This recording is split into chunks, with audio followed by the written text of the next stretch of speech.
Now take a look, if you would, please, at compassion. Do you have any compassion? Do you? Went to my neighbor's house yesterday, knocked on her door between her garage and her house. It's a full glass door she has there.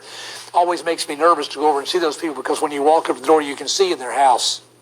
It makes you a little nervous. So you just kind of knock on the door and step back, like you're not standing there staring in their house, when they come to the door. Well, she came out and we're talking just for a minute. While we're talking, this Neanderthal cat came walking by the door.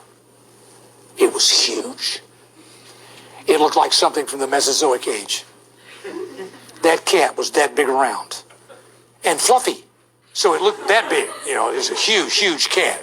It surprised me as the cat walked by the door that the house did not shake. This cat is humongous. Came walking by, I said, whoa! I said, where'd you get that?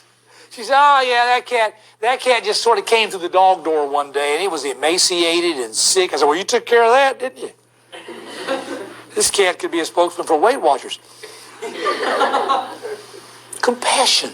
She just took the cat in, fed it, took care of it. Said she spent about $300 on vet bills to get the cat cleaned up and dewormed and fixed and get its shots and all the stuff you had to do. And I said, well, that was good. And I'm thinking about my wife. If a cat had come through a dog door, which we don't have anyway, but if a cat had come through a dog door in my house, my cat would have screamed. My cat.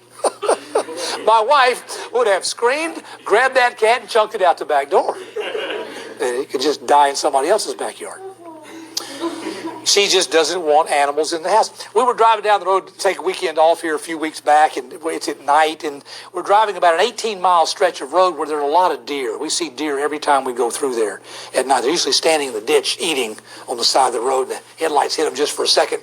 Well, we came zipping around this corner, and there was a dead deer in the road, and it had been there a while. And it scared me, and I had to quickly zip around it. And Connie's usually asleep at that time of night when we're driving, but she was awake at that point. We came around the corner, and Connie made the comment, oh, somebody ran over Bambi. And she was trying to be compassionate about it at the time.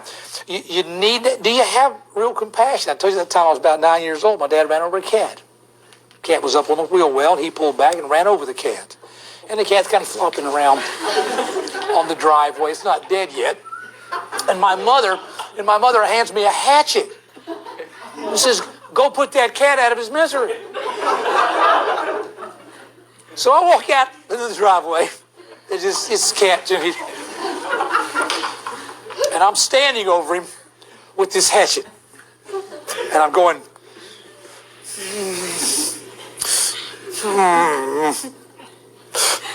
I walk back to the house.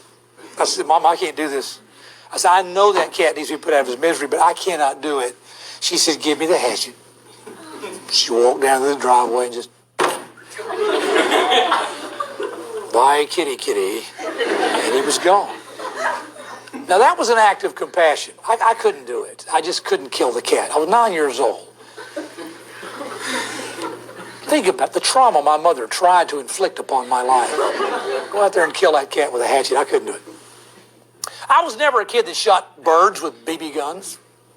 I never did. I never did that sort of thing. I kind of enjoyed animals, enjoyed being around them. Some people have compassion. Some people do not.